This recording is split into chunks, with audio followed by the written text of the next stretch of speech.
Mandy Baldwin is an author, Brexiteer, and political campaigner who, just one day after recording this interview, parted ways with the For Britain movement. All Right right. then. So if you're ready, shall we get started? Yeah, let's go. Let's go for it. Okay. So Right. first, Mandy, please tell me about yourself. How did you get involved in politics? Right. Okay. Well, I was involved in politics 20 years ago because I campaigned for Tony Blair, which is sort of like now saying that you campaigned for Hitler. But I come from a long-standing, like 4 generations of my family were Labour, Wow. and like Labour and Tories and everything now, we've been betrayed, basically, you know. Things that form me a character, I suppose. I spent a lot of time. I got a degree in European history while bringing up my kids on my own and working like a dog and everything. And I love Europe, which is why I learned to hate the EU.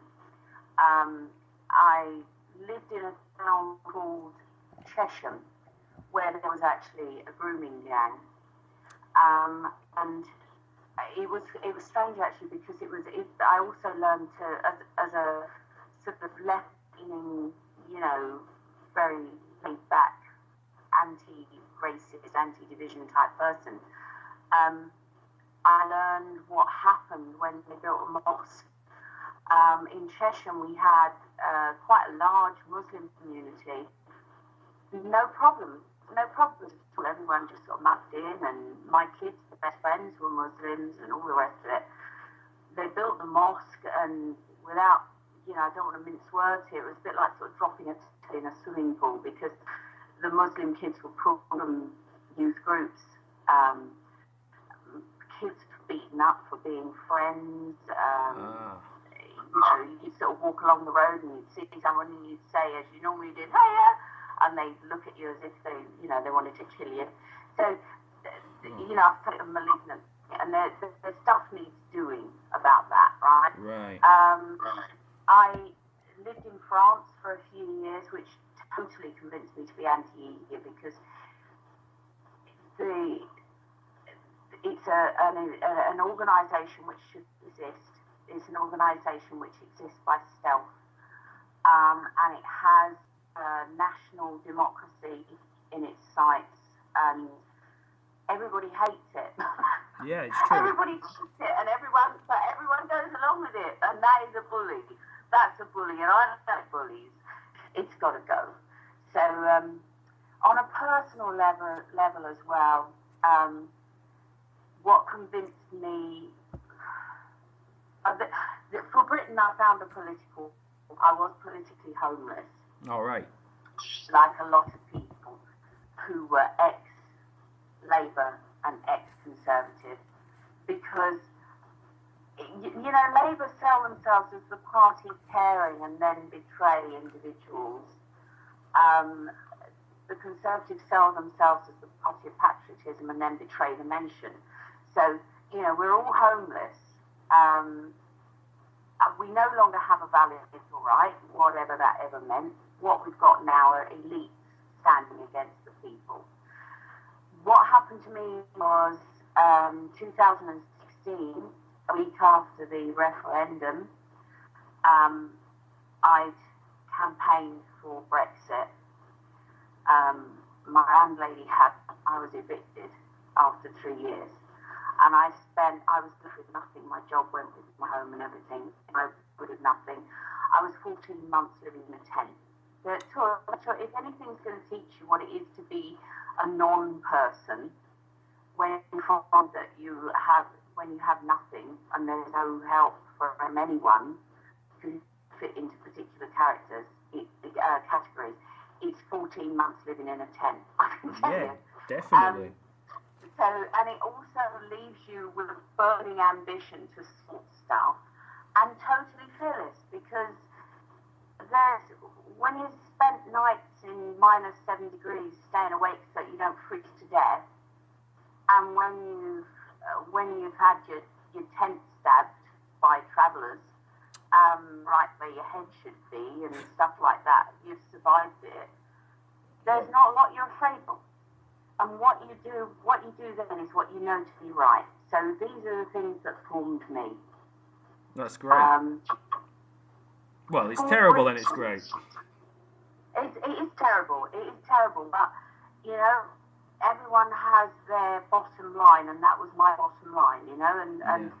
And if you're a wise person, and I try and be a wise person, what you do is you make the best of your bottom line. You know, you try to make the best of your resources. One of my resources now is that I've been lower than I ever imagined I could be. And so, you know, I have to do something useful to justify my existence. I'm now under a roof because I wrote an article calling out the local council for which I'm standing for basically desecrating a national monument, i.e. the St George's Chapel at Biggin Hill. And the people that I wrote that article for gave me a room, gave me shelter, basically saved my life. That's so great. I'm sort of on a mission. So wait, what happened at Mission Hill? What happened with this monument? It's the St George's Chapel at Biggin Hill, which was built by Churchill to commemorate the few, you know, about the Britain pilot. Yeah. It's been desecrated. What did they actually do to it? Sorry. They've demolished part of a listed building. It's a listed building. They've demolished part of it. They've cut down trees which were planted in memory of Dead M, and they've closed it, and they've closed it for the duration of this desecration that's going on, which means that men who are now in their 90s can't use it and can't be buried there or have their, you know, funeral services there. Okay. So the government should be afraid. Yeah, they should. They should. Why? And now I'm not talking about being afraid of, you know, being taken out the back and shot, but I'm talking about they should be afraid that if they upset the majority, they would get power. And they increasingly seem to think that the opinions of the majority of people are there to be sidelined. And this is not a very British attitude. For Britain claims to speak for the forgotten people, which is a great phrase, but the thing to remember about this phrase is that the forgotten people aren't some remote tribe. They're not sort of stuck up in a Zambezi somewhere out of the way. They are the decent majority here, and their laws, their communities, their lifestyles, their beliefs are being overruled and eradicated by a remote, increasingly arrogant elite. You can see this in the reaction to Brexit. You can see it in the Lords vote the other day, in Remainer MPs and institutions which generally seem to be outraged when the players dare to vote against instruction. This is insane. This is totally insane. You know, the majority, the decent majority of people who just want to mosey on and get on with their lives within the culture that they love and where they feel at home, should not be ignored. You know, it's terrible. And of course, one of the things, if you see on the 10-point plan, which I believe Sam sent to you, we need to speak truthfully about Islam. Now, this comes under the blanket heading, speaking truthfully about Islam, which is a political construct, tends to be shunted under the political heading of racism, which is insane because it is a belief system, it's not a race. And of course you get the little pod people who react like, the sheep in Orwell, the sheep in Orwell's Animal Farm, where there's 4 legs good, 2 legs bad sort of thing, where they just bleat stuff without thinking about it. We've had groups of people, none of whom are white, go around leafleting and campaigning for Britain, be called Nazis, because they're against Sharia law, the overriding British law. This is insane, right? But the thing is, if you think about it, if you are a member of an arrogant elite who wants total domination, who are you going to favour? You're going to prefer, instead of people who people who follow traditional British beliefs, which include a demand for democracy and free speech and a general sort of rejection of authority, of mindless authority, you're going to prefer people who actively detest democracy and free speech and can be controlled by a call to prayer. So you've got an active promotion on behalf of the elites in this country and across Europe of Sharia law overruling our traditional laws. This is not acceptable. And what we're finding when we go around, when we're campaigning, is something quite unique, because political parties will usually talk about their demographic, and it will be according to income, class, race, whatever, right? In our case, our demographic appears to be of everyone. We're all shapes, sizes, religions, incomes, previous politics. We're just British, and most people who live here happen to like being here. They live here because they like being here, or they're born here and they like it, whatever. And that is our demographic. And what we have now is we don't have left or right. We have an elite standing against the people. And the elites are infected with common purpose disease. And I would advise anyone to Google common purpose. It really is a truly malignant infestation, and it's supported covertly by a lot of government institutions who use our money to promote people, and it's funded by Deutsche Bank, interestingly. Yeah, I've heard of that. Sorry. I've heard of those, yeah. My friend Sam talks about it all the time.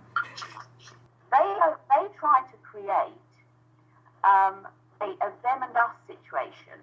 It's a real divide and conquer thing, where it's all minorities against native Brits, as if anyone really gives a toss about fake social divisions, This is, when you put that into practice, in terms of the effect of Islam on Britain, this is involved actually implicating good people in hideous crimes, such as the rapes of Rotherham and 100 other places, right, where they describe people, in order not to rock the Islam boat, they describe these rapists as Asian. They're not Asian.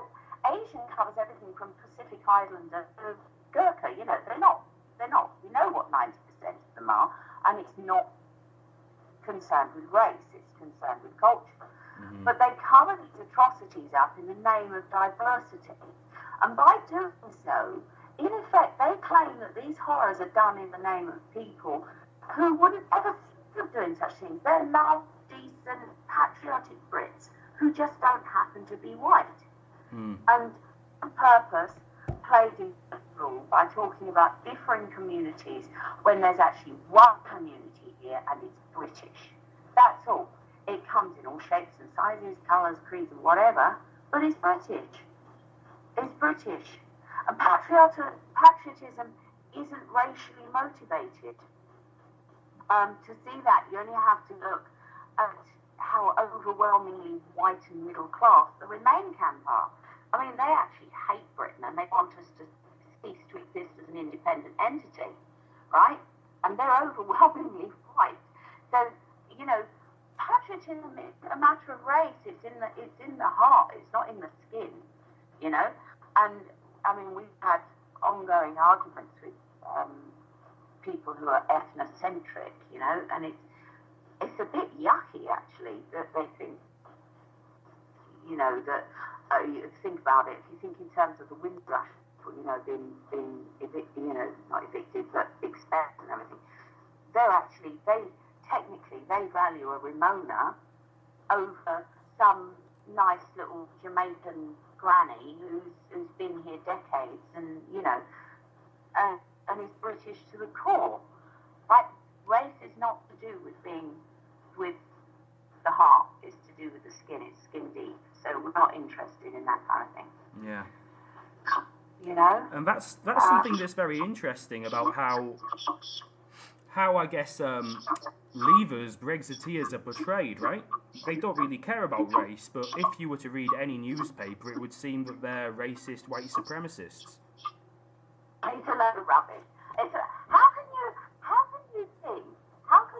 This is the thing, that they have this drummed into them, and how can you possibly think that clinging desperately to a group of countries which traditionally have been totally white-centric is non-racist, while wanting to go, yay, into the big wide world, right? How can you think that is racist? It's ridiculous. They're given these things. Like I say, we've had entirely non-white groups of people called Nazi. They just believe these things. It's a sheep-like, knee-jerk, trained reaction, and it's absolute nonsense, you know. So, yeah, it's absolute rubbish. Yeah, it sounds like rubbish. The thing is with the EU, look, all this business of negotiations and all the rest of it, you shouldn't negotiate with an imaginary construct. It's a lie. They pretended to be a trading group. I'm too young to have voted in it. I do remember my parents agonising over it and being terrified by the threats of, you know, Armageddon if we left, right? They pretended to be a trading group, and they are actually, in effect, like the Fourth Reich, you know, let's all combine together and all the rest of it. They're a lie, so we should be negotiating with them. We should be walking out and just let them fester. They'll keel over, and the reason Theresa May, who is a quisling, doesn't want to walk away is that she doesn't want to end them. She doesn't want to kill them off. And the minute we walk away, they will end. They'll be dead, right? They're based upon the subjugation of nation states. They also like to pretend that they are the only defence in Europe against war. Well, I spent 12 years studying European history, and I can tell you, no war in European history ever started because nations had strong borders and a cohesive identity. No war ever in the history of Europe ever started because we had strong borders and cohesive identity. All wars started because someone refused to respect other people's borders, and all civilizations fall because nations are undermined by internal division. That's a fact. That's a proven fact, right? So they're a lie. They're based on a lie, and we should just walk away. Just, you know, there's no more argue with them, and you should argue semantics with a pigeon. I mean, they don't just leave them. They're nothing but a pack of cards. Yeah, definitely. So how's it going in your local constituency? You said you've been canvassing. Do you think you've got a lot of support, or how are people reacting to you? Absolutely amazing. Absolutely amazing. The amount of people.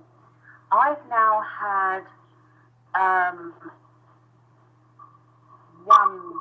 two negative reactions, and both of them was, well, one of them was no thank you when I said, would you like to look at a leaflet? And the other one was new and a walk off without even knowing who we were. Everyone else, it's like the light bulb goes on in their head, because people are absolutely people are betrayed of all parties. They're so betrayed. You know, people no longer believe in what they've come up believing. You know, you've got people who for years, if you think of, you know, the big two, you've got, on the one side, you've got people who, frankly, are, you know, they're so Tory and so steeped in Tory that in conservatism that for years they'd have voted for a two-toe sloth if it was to a blue rosette. And ditto on the Labour side, you know, anything, stick a red rosette on it and yeah, it's a champion of the people. What are they now? What are they doing? They're just two sides of the same coin. They're, you know, like a bunch of grunting pigs together with their noses in the trough and no respect for democracy, no respect for the will of the people, and just determined to do their own thing. They don't care what you know, their main, you can't have any belief in the Tories as the party of patriotism when they're cheerfully selling it out to the EU, which is a hostile foreign power.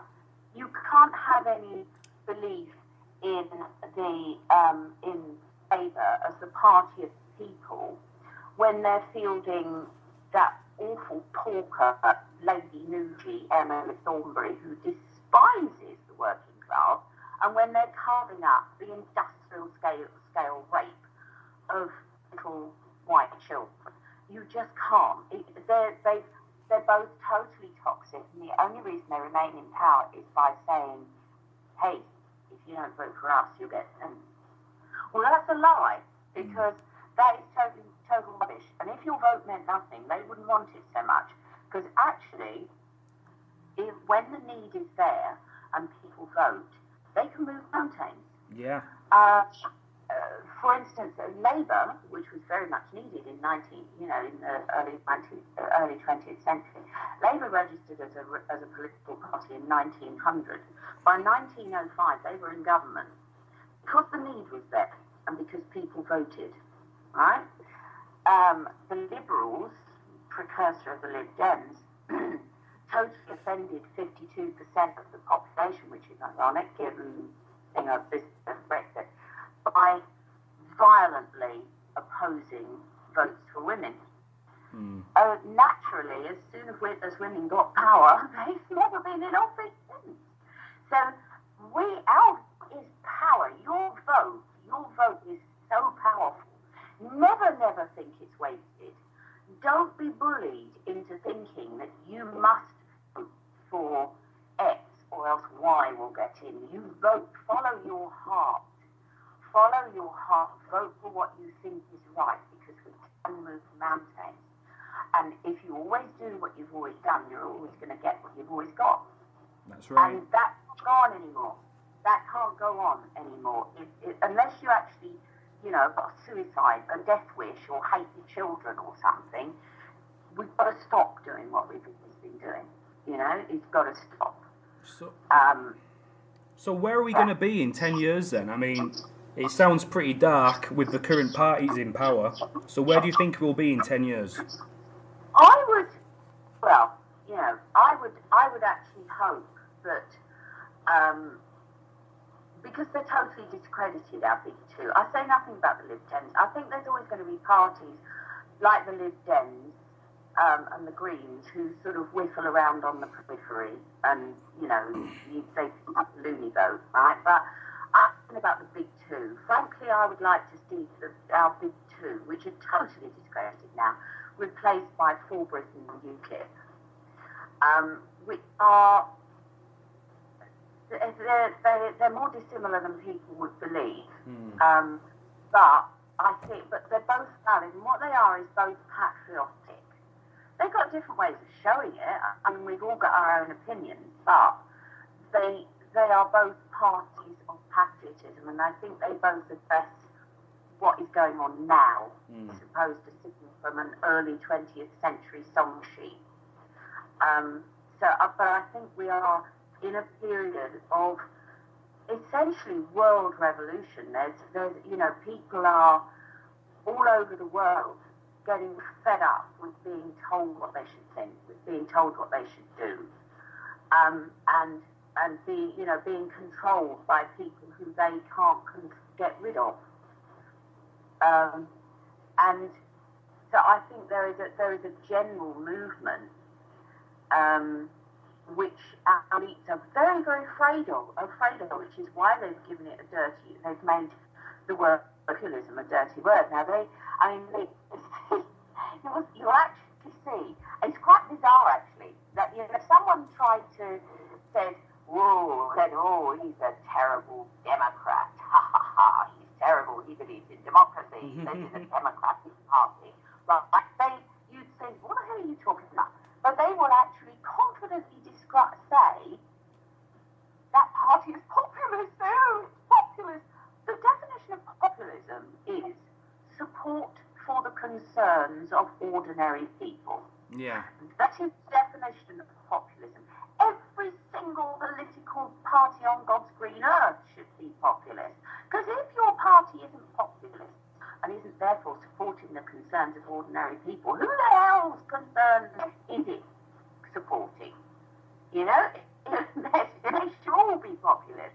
They should all be supporting the concerns of ordinary people. Because at the end of the day, we're all ordinary people. Unless we're sort of a Gina Miller funded by Soros or whatever, we're all ordinary. That's another toxic, turd in the swimming pool altogether. We're all ordinary people, and our concerns have got to be supported by those we elect.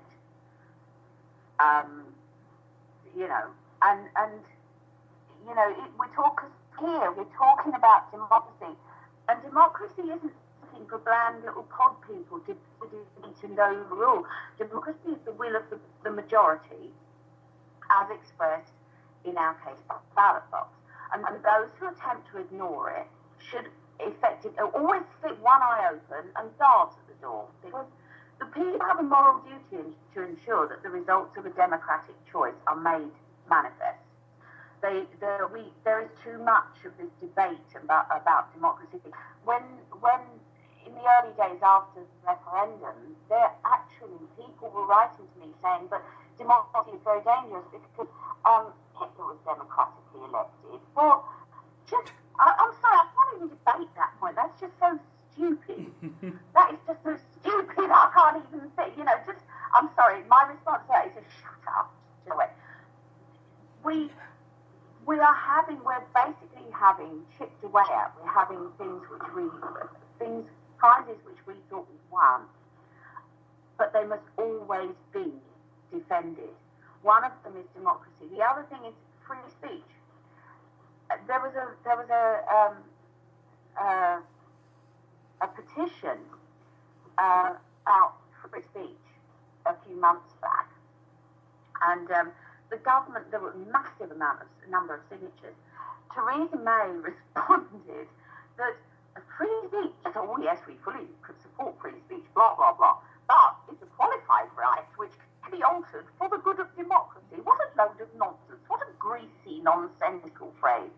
Free speech and free expression are actually guaranteed, regardless of frontiers, are actually guaranteed us under Article 19 of the Universal Declaration of Human Rights. That's fine. But even if that document was meddled with, shredded, whatever, we claim that right anyway, because nobody has the right to declare that another human being's thoughts and speech and media should be silenced. That is an absolute outrage that anyone should judge someone else must be silenced. It's just absolutely ridiculous. So, we claim that right anyway. We claim that. And that was, we assumed we'd won it. But it's always going to be up to attack.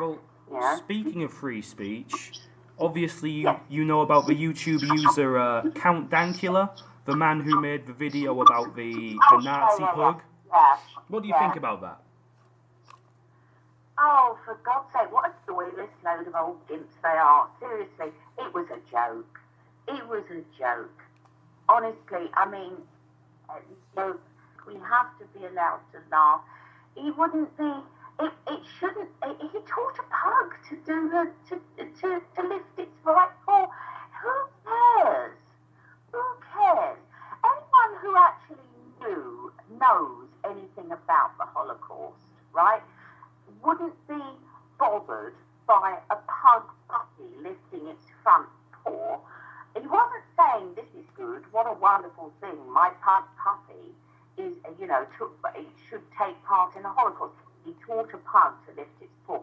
If you can't laugh at the Nazis, who frankly were one of the most, apart from the atrocities, right, you look at them on the surface, you're talking about probably one of the most ridiculous groups of people in the entire history of the world. You're talking about the most hideous leaders actually declaring that they were a master race. I mean, if Himmler was a member of the master race, God help us, right?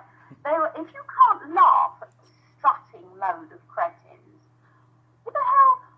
You have to laugh at them. You have to mock them.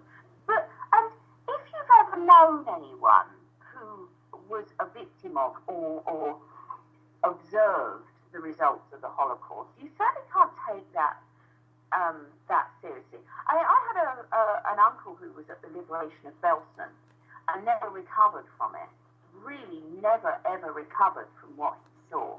He wouldn't have given a toss about a pug lifting its right arm. My grandparents took in Jewish refugees during the war. Those people wouldn't have given a toss about a pug mocking the Nazis. They'd have laughed because he was mocking the Nazis. So what we're talking about with our current levels of insane puritanical political correctness is we're actually sort of talking about giving the mentally ill power beyond their wildest dreams. You shouldn't be really indulging people like that. Let them yap and moan if they like, but for God's sake, don't let them send people to prison. We've got people being sent to prison at the moment for the most outrageous things. We're having the most outrageous things criminalized, and it's going to end badly because you can only abuse people to that extent, a majority to that extent, for a short while. Without it, we have a situation at the moment where elites support a culture which the majority of us, as the BBC found last week, the majority find incompatible with our culture. And the thing is, we're in a difficult situation because tolerance is actually an essential part of British culture. It's a long-standing tradition. I don't know if you know the words of Elizabeth I, who was actually under threat of jihad, in effect, from religious loons. But she said of Catholics, if they obey the law, it's not my part to open windows into men's souls. That is a very traditional British outlook, that if you worship, you should worship what you wish in private, think and believe what you choose, but conform to our laws and customs and social practices. And at the moment, we're not getting that. Halal is an example, halal slaughter is an example of where our government refused to enforce our laws, and thereby offend millions of us. Well, they offend everyone who basically doesn't belong to a religion that demands halal slaughter. Millions of animals are being sacrificed to this, and it's a remnant of Bronze Age ritual sacrifice. All animal welfare groups condemn it, and it's actually illegal here, but a special exception is given for those who put the imagined wishes of invisible beings above the obvious agony and terror of real creatures. But just stop it. Just stop bending the law. Enforce our law. It's perfectly simple. This would end the sacrifice of children. I mean, children, it's not just, it's bad, that is, God, it's bad enough. Like, if you think of the rape of children, but other children are being sacrificed to this lie. FGM, not a single, the NHS staff report one episode, one incident of female genital mutilation every hour, and they are duty bound to report this to the police because it's a criminal offence. And there's only been a pitiful handful of cases dealt with, brought to prosecution, and no convictions. Even when last month there's a man who actually admitted on 2 occasions taking a razor blade to his little girl's clitoris, and he was found innocent. How can he be found innocent? How can he? This is absolutely appalling. These are children being sacrificed to a sick ideal upheld by some mad people. Child marriage is being condoned. Even the results of long-standing incest. I mean, the Pakistani community in Britain provides less than 3.5% of national births. But because of generations of cousin marriage, it produces 30% of birth defects. These are children suffering. Children are being sacrificed to the lie.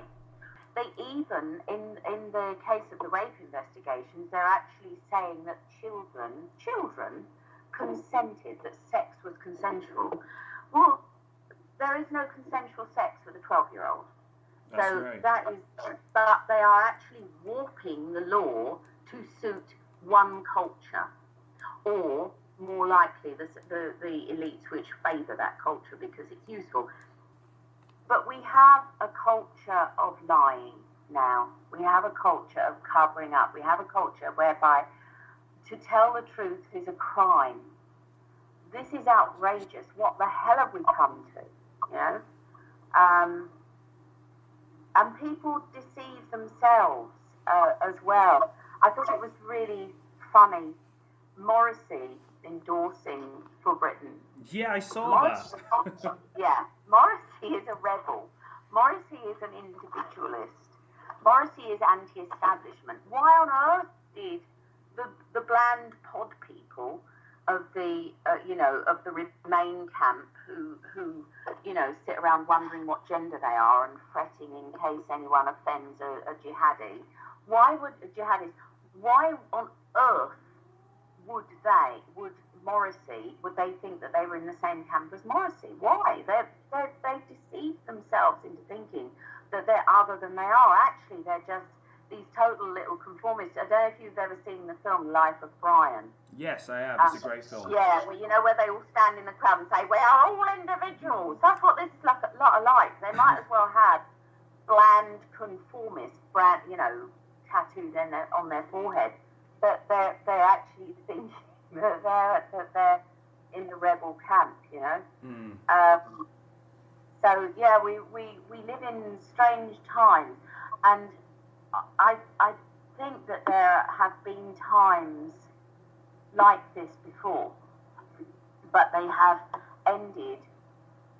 There are times there are revolutionary times, and I'm not saying that like someone who talks about lightly about revolution, when they're sitting there under a Che Guevara black and spring. Yeah. I'm saying there are times when the status quo proves unfit for purpose and must be altered, because you can go on with it, or you can go and go under, or you can reach some sunlit uplands, but you have to move forward, and these things happen at the drop of a hat. If you think of, obviously, you're sort of young enough to be one of my kids, but if you remember, if anyone who remembers the revolutions of 1989 to 90 in Europe, we had a situation rather like now. The EU is the, corrupt capitalist younger brother of the USSR, and in fact it's run by many people who trained. Angela Merkel would have had a job in the Politburo if we hadn't demolished it.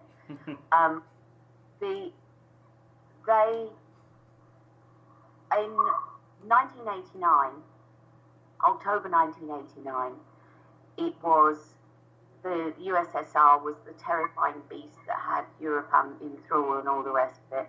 But then there is a final straw to everybody and to every society.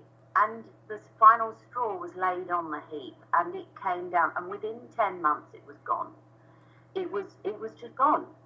The Iron Curtain was down, the wall was down, and people were out in the open. Communism was brought down because it's an irresistible force. People power is an irresistible force. And in most cases, it was actually remarkably peaceful. Yeah. And remarkably bloodless. They called the Czechoslovakian version the Velvet Revolution, where you had people, rather like now, like writers were silenced. The man who became the president of the Czech Republic had been forbidden to write. He was made to work as a municipal gardener. And we have this now, people blacklisted, as writers, while vapid non-entities like Lily Allen hold forth with their nonsense. Those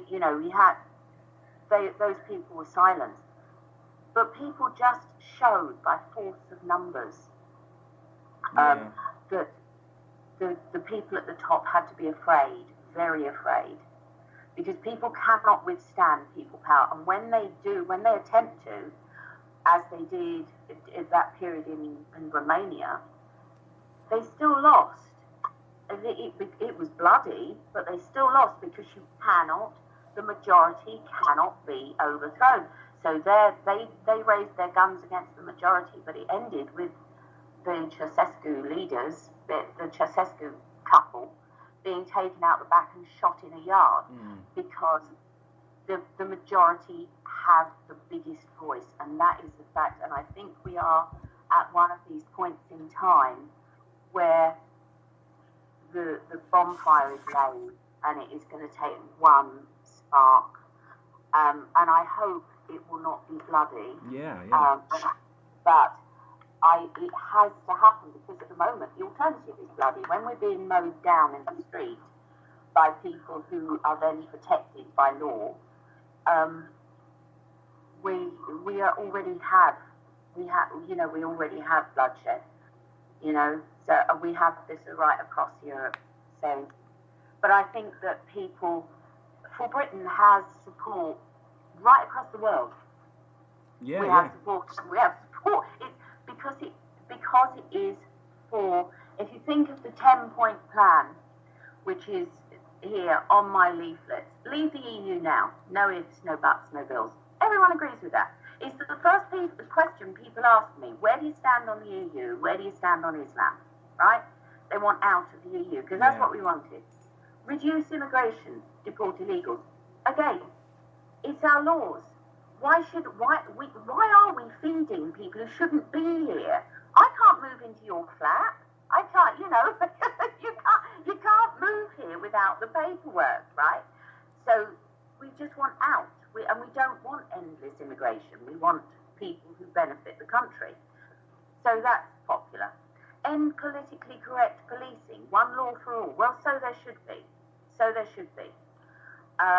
End public sector waste, defend services, protect the NHS. Our NHS is marvellous. It shouldn't be squandered on everybody. It's not an international health service. It's a national health service. And anyone going anywhere, including the EU, and I know this from experience, does not get free healthcare. End excessive red tape and encourage trade.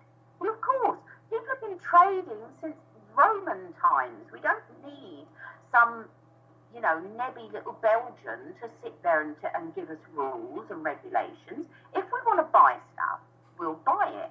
That's how simple trade is. If people want to buy our stuff, they'll buy it. It's trade. End foreign aid except in emergencies. Absolutely. What the hell are we doing propping up obnoxious regimes and funding people who 9 times out of 10 don't like us? What we should do is have a generous fund there to bail people out in times of natural disaster and disease, because we're fellow humans, and that's what fellow humans do, right? Speak truthfully about Islam and its impact on Britain, covered. Protect children from political indoctrination. Why are children being taught anything other than the 3 R's in school? Why is their gender being discussed, and why is religion being talked about? Just leave them be. Just teach them the basic educational skills. Stop prodding into their heads. Leave them be. Let them be children. Enhance animal welfare. Ban religious slaughter. Absolutely covered. Support our armed forces. Don't send them off on endless proxy wars for Saudi Arabia, or to prop up ailing regimes and then invite the refugees from those regimes into our country to be housed, pampered, and behead our soldiers on the streets while our ex-veterans sleep rough. Just leave it out. Support our armed forces. Spend some of our foreign aid on making them the cream of the crop. Fund them, pamper them, treat them like the heroes they are. Don't squander them. So, what's not to like? Unless you, like I say, you have a death wish or you hate your country or your children, what's not to like in the 10-point plan? So that's why we have universal appeal, and that's why we have appeal right across the world. We have supporters and members all over the place, you know, because it speaks to people. I think you're very brave and you're doing a great job. It's braver. It would be more brave to allow this horror to continue, because we cannot go on as we are. We can't go on as we are. You know, something has to change, and it's I think it's less courageous. People keep saying to me, "Oh yeah, it's ever so brave." How is it brave to try to do your best to make things as you know they should be for the good of people that you care about? How is that more brave? It's braver to sit there quivering, waiting for the axe to fall, I would have thought. It's just, you know, that's far more scary. So I would urge everyone, if you're for Britain, then you should join For Britain, and you should vote for Britain, and you should, you know, because no matter what anybody says, if you're, you know, whoever you are, if you care about Britain, then you are for Britain. And I, you know, to me, I'm speaking as someone who's been politically homeless for 20 years. It's, you know, since Blair.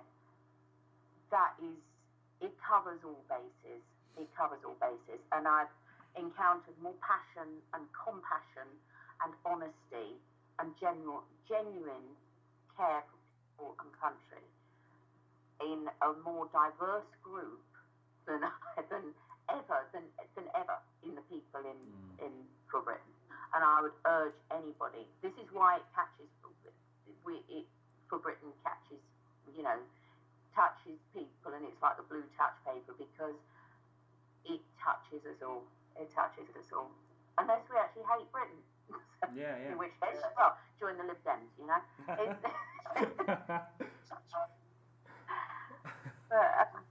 So are you going to win?